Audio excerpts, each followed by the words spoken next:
Hello. In today's video lecture, Lecture 7, Chapter 14, we are going to go over the last two learning objectives from this lecture. We're going to be looking at what's called the general or differential rate law. We're going to go through and solve for that rate law and do calculations with it, and then we're going to also calculate out what's called the rate constant. Okay, so when we're talking about rate and concentration, we did look already at what's called the relative rate law, where we have the change in concentration over time, and that can give us rate in terms of a specific species. But we could also look at what's called the differential rate law, and with this it really depends on the reactant, or what reactant you look at when we're defining our rate. So the reactant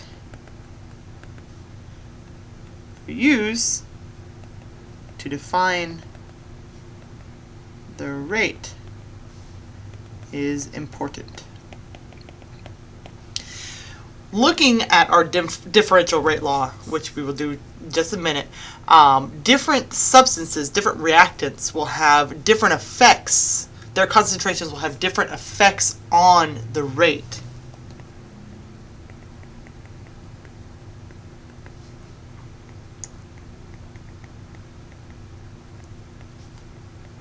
So their concentrations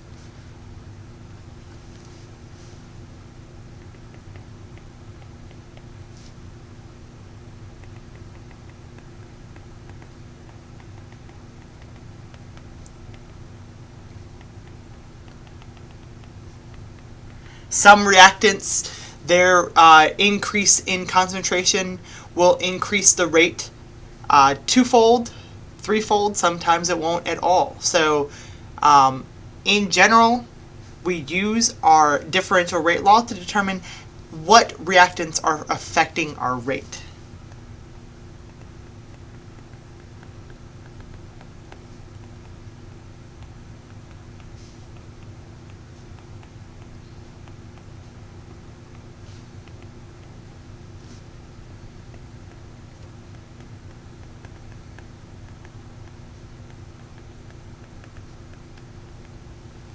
Okay, so we'll be looking at how we can determine which substances affect our rate.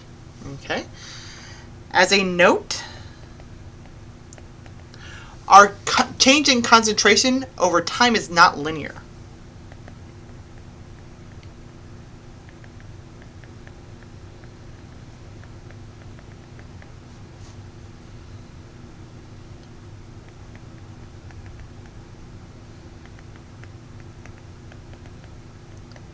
So we could say that our rate is dependent on concentration, but not necessarily proportional to it.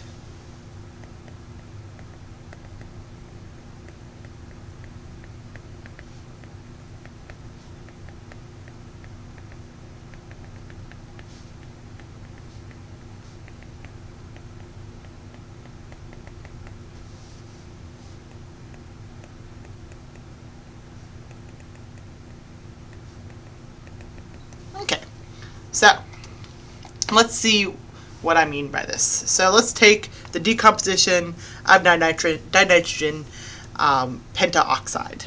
So we've looked at this equation, but N2O5 is going to decompose to produce 4NO2 plus O2. So we have one species in this reaction, and when it reacts with itself, it decomposes to produce nitrogen dioxide and oxygen gas. Now, during this reaction, we can see, using this graph on the left, that as the reaction proceeds, our concentration of dinitrogen pentaoxide is decreasing, and so is our rate. It's starting to level out. So the rate at which we're converting our reactant into products is decreasing over time. So if we were to look at a couple of different points, if we look at N2O5 concentration at about 0.60 molar, our rate is equal to 0.0029 molar per minute. And then if we half that concentration, look further down our graph at 0.30 molar, our rate would be equal to 0.00145 molar per minute. We see that these are halving. So as we half that concentration, we half our reaction rate. So we can see through this graph that our reaction rate itself is definitely dependent upon our concentration of reactant. As specifically, we would say that whenever we double our reactant concentration, in this particular case, we double our rate. Okay, so we look at that kind of data in order to determine what we call the rate law. So we take concentration versus rate data, and we manipulate concentration to see how it affects our observed rate. So that information on effective concentration on rate is done experimentally.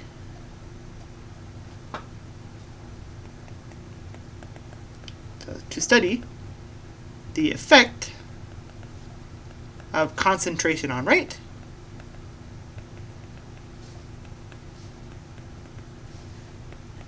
you must do this experimentally. As in, you have to add in different concentrations of reactant and look at that initial rate and see how that initial rate is changing. Okay, so you add different concentrations of reactants and see how the initial rate changes. Okay, so below in table 14.2 we have data from the reaction of ammonium plus nitrite producing nitrogen gas and water. Okay, so we have two reactants, and those reactants we can vary the concentration and look at our initial rate to see how varying those concentrations affects rate. So let's look at a couple of these experiments here.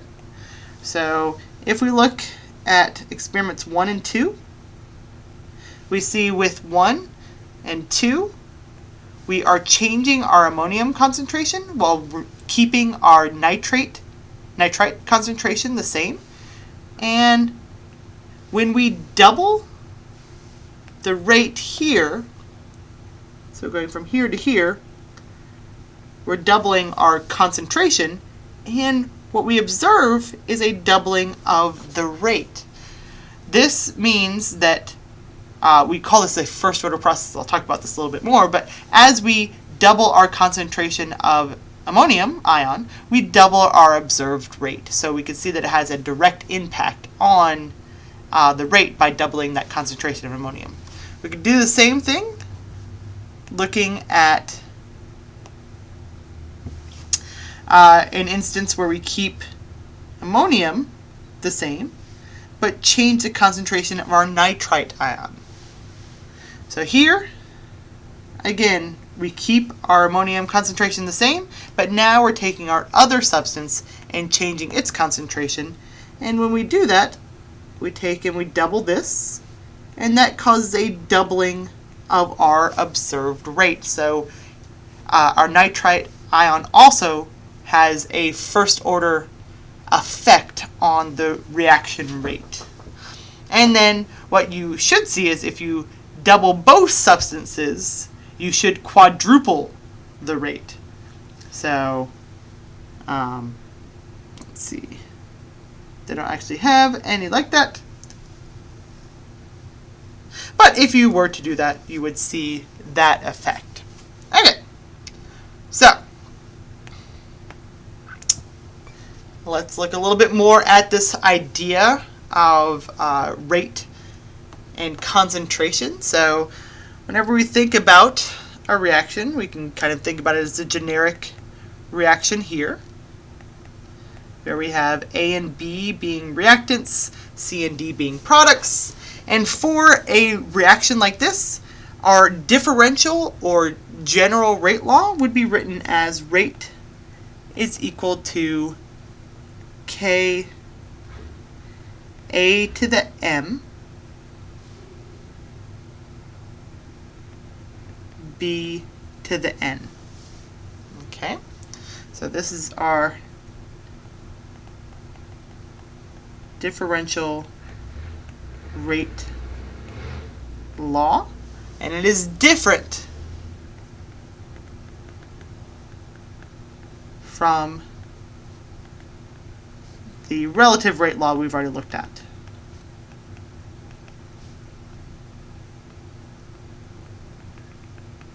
Okay, so these will be completely different. They will still give rate, but with those, we're just looking at the changing concentration of any substance, reactant, or product in order to get rate as a relative term. Here, we are taking and changing our concentrations to actually solve for our rate law, and this rate law can be used as a predictive tool to see how concentration will affect rate. So our relative rate laws can't give us any predictive information, our differential rate law can. So here we will not see any products in here, unlike the relative rate law, and like I said, it's a predictive tool. Once we have the rate law, we can use that rate law in order to figure out at what concentrations you can get a specific rate. Note we have two new terms. We have M and N. These are called reaction orders with respects to reactants.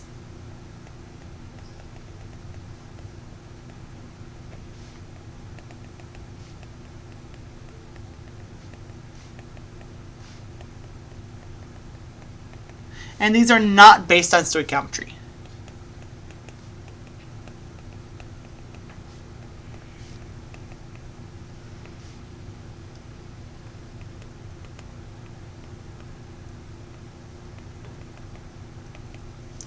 Okay, and then we have what's called K, which is our rate constant.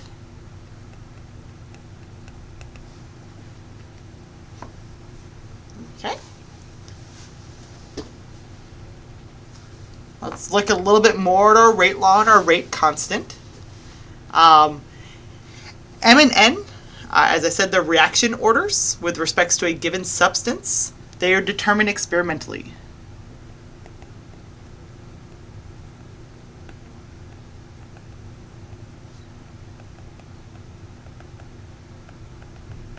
And they are given integer values.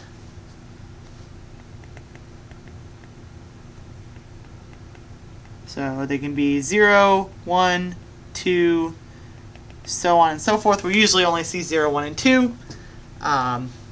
We don't really go beyond that.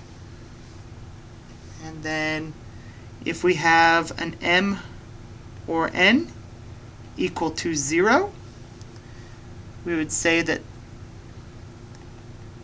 the reactant's concentration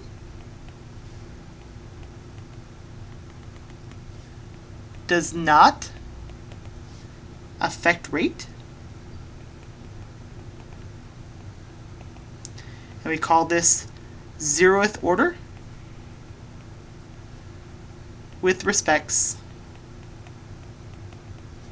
to the reactant. Okay. If we have M or N equal to 1,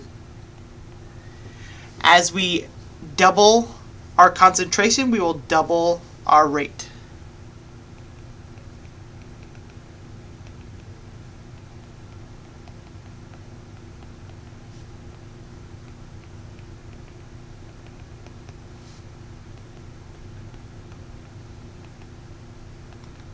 So what we were just looking at a minute ago, that's an example of that. And we call that first order with respects to the reactant.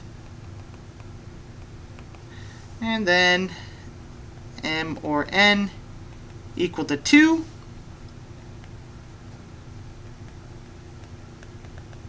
Doubling the reactant's concentration is going to quadruple the rate.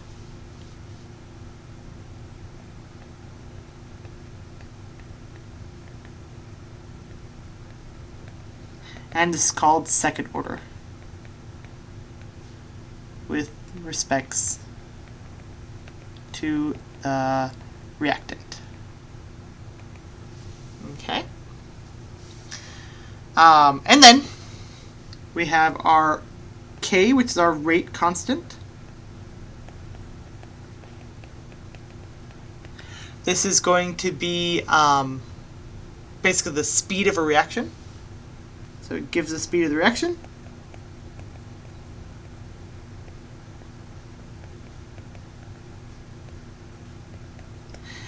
K's value will be independent of concentration, but it will depend on temperature or the presence or absence of a catalyst.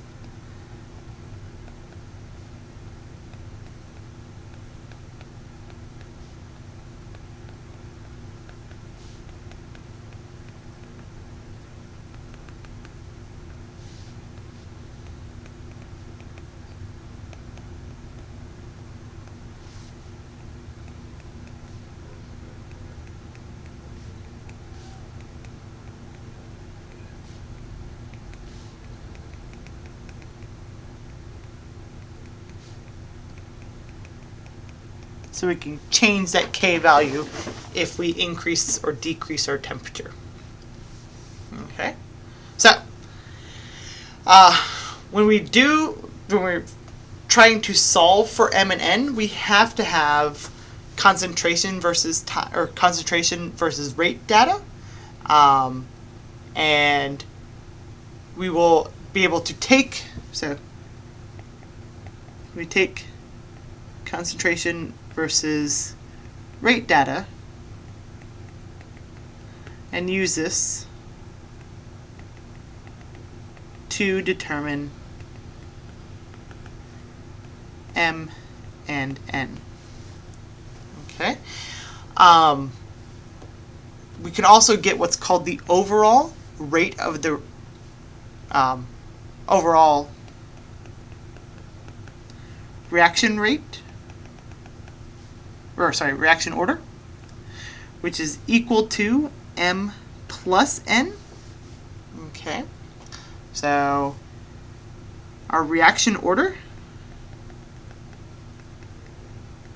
is going to be equal to another integer value, so 0, 1, 2, or 3.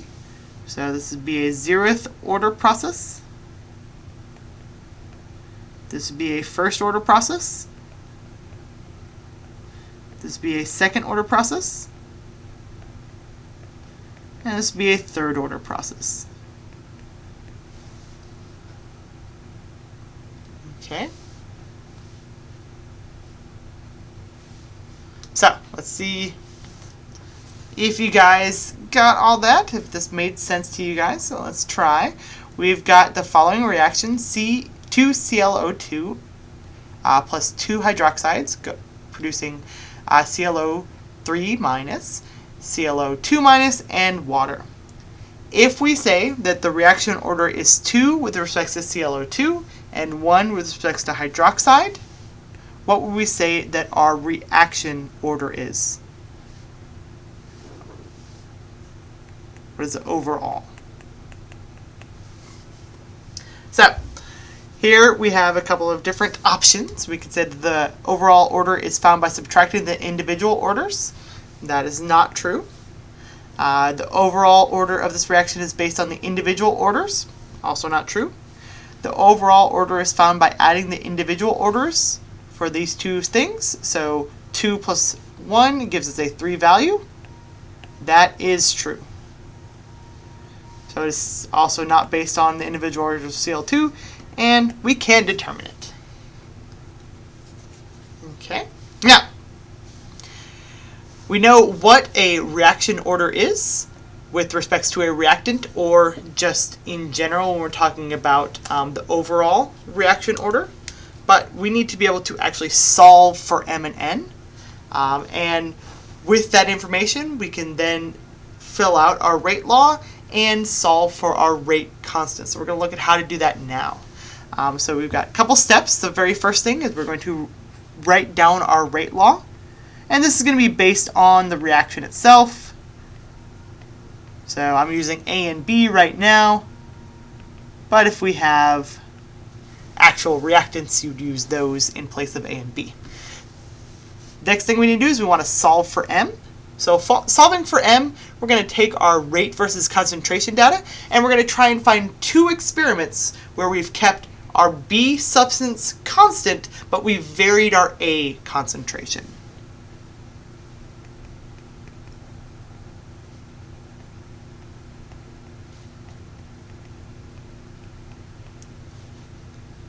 So we're going to find 2 experiments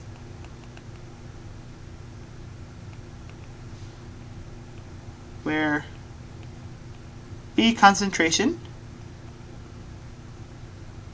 remained constant,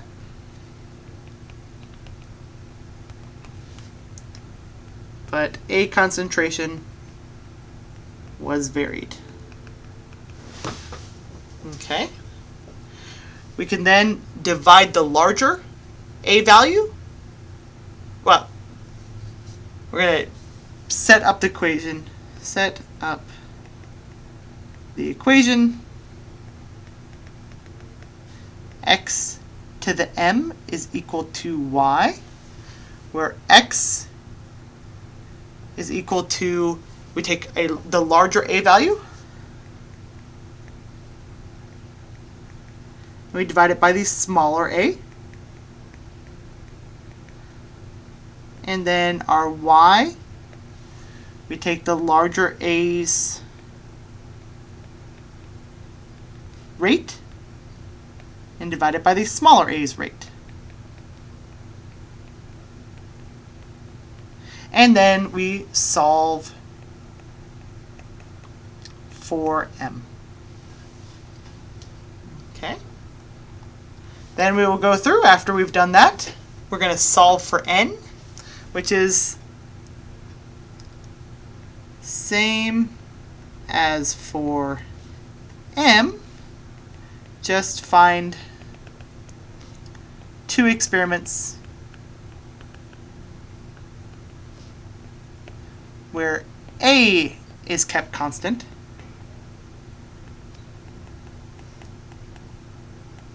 and B is varied. But otherwise, it'll be exactly the same. After we've done that, after we've solved for M and N, we're going to plug in our values, our M and N. And then we're going to take one experiment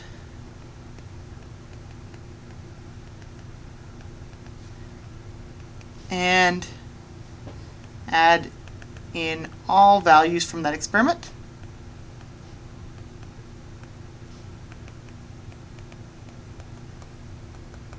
Into the rate law. So that'll include the rate, concentrations, M, and N. Okay? After that, we're just going to solve for K. So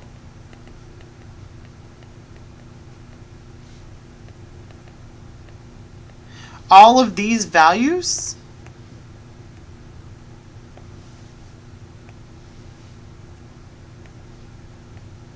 are going to be given in the table. These you are solving for, and then you can solve for K after you've put in all the rest of the values. go ahead and actually try that. So here is a set of 3 experiments where concentrations are varied.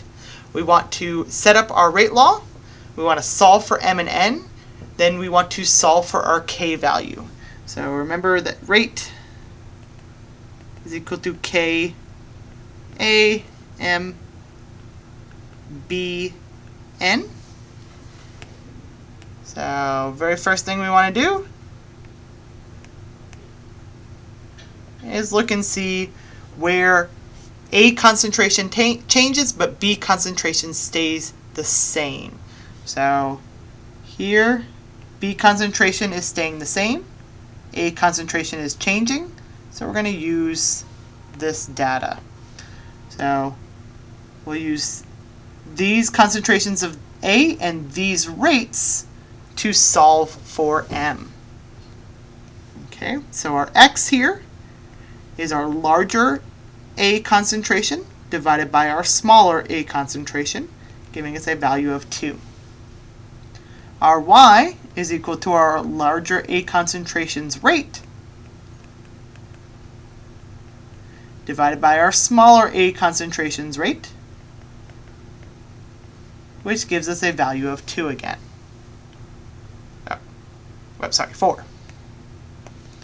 Math.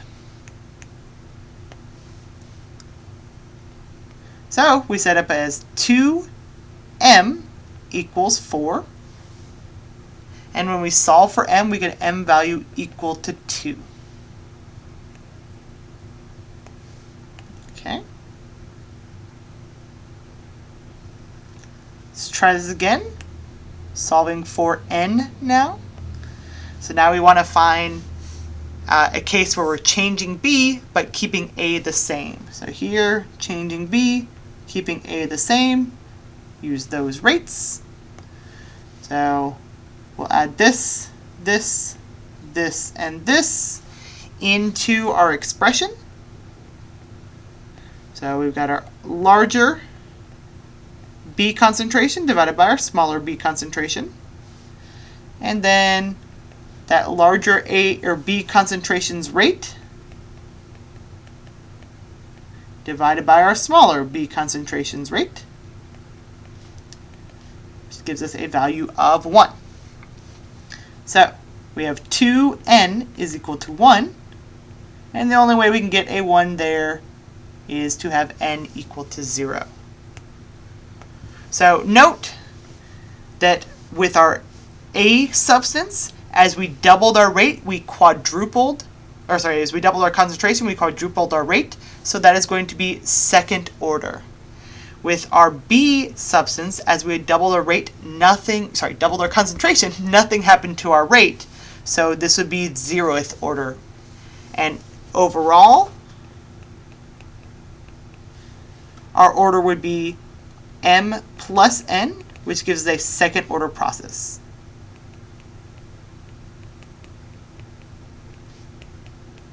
So we could say this reaction is second order with respects to A, or it is a second order process. Okay, now that we have our rate law, we can go ahead and put into that rate law.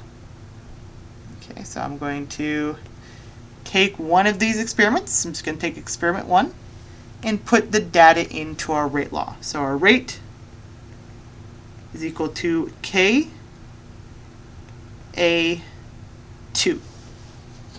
Okay, so we've put in the m already. I put in n as well, but when we take any substance and put it to the 0, any value and take it to the 0, it gives us a 1. So B to the 0, this would go away to 1. Give us a value of 1. Okay, so now I'm going to put actual experimental data in here. So our rate is 4.0 times 10 to the negative 5. We are solving for our K value, and then our A value is 0.100 molar, and it'll be squared. And our rate is molarity per seconds. When we do this, we solve for K, we get a K value equal to 0.100. Sorry. That's not right. we get a K value equal to 4.0 times 10 to the negative 3 seconds to the minus 1 molarity to the minus 1. And we get this unit based on the units here. Okay, so the K units are dependent upon the overall reaction order.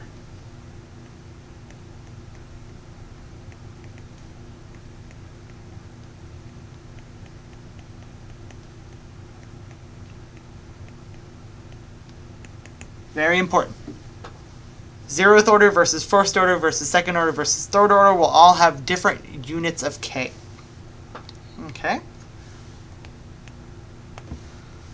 So for this one right here, I want you guys to actually try it out on your own. So I have experimental data, and from this experimental data, you should get the following rate law.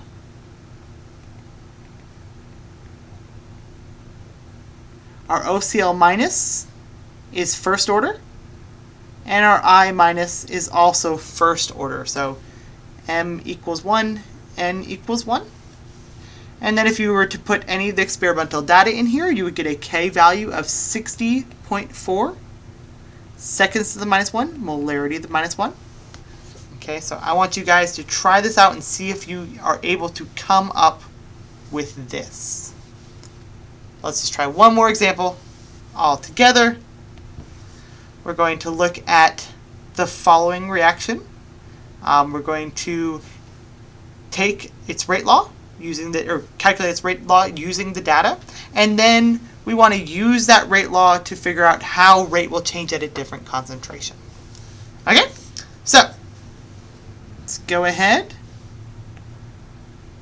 and look at, here's hydroxide concentration remaining the same, while our chloride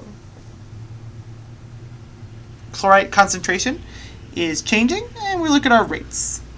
So let's try this out. We're going to solve for our M first. Oh, and this is rate is equal to KClO2 M OH minus N. So let's solve for our M. Our X here is going to be 0.060 divided by 0.2020, which gives us a value of 3. Our Y is equal to 0.0248 divided by 0.00276. Divide that out, we get a value of 9. So our X to the M is equal to Y. Here we have 3 to the M is equal to 9. So our M is equal to 2. So I would say that our chloride is 2nd order. Then solve for our N. So we're looking for where our chloride is not changing, but we do have a change in our hydroxide concentration. So we're looking at this data right here. So with our N, we're going to solve for our X. Our higher concentration is 0.090, lower concentration 0.030. This gives us a value of 3. Our Y, we take our higher concentration rate, 0.00828, divided by our lower concentration rate, 0.00276, and this gives us a value of 3. So 3 to the N equals 3. Our N therefore equals 1, so we are 1st order with hydroxide. And our rate law is therefore K times by ClO2 squared OH minus to the 1. We now want to take that data, put it in there, and solve for our K. So any set of data will work. I'm going to use experiment 1, because why not?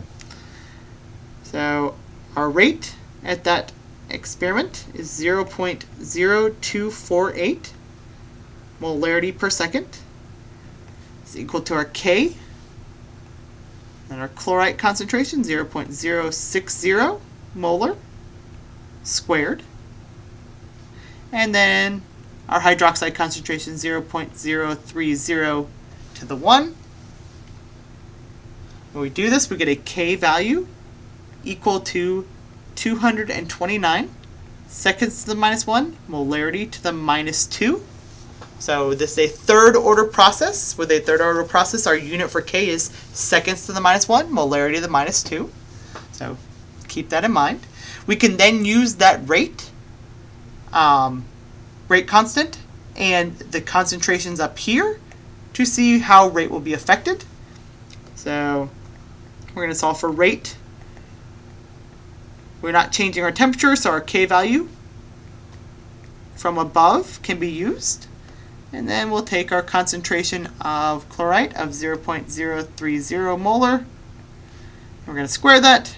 And then our hydroxide of 0.015 molar. And that won't be squared. So when we get this, calculate it all out, we get a rate equal to 9.3 times 10 to the negative 5 molarity divided by seconds, which is always our unit for rate. So if you're not sure if you have the correct K unit, look and make sure everything cancels out. Here, this molarity to the 2 minus will cancel out with this 2 minus molarity. And then what we're left with is molarity over seconds. Okay, that's everything. See you guys later.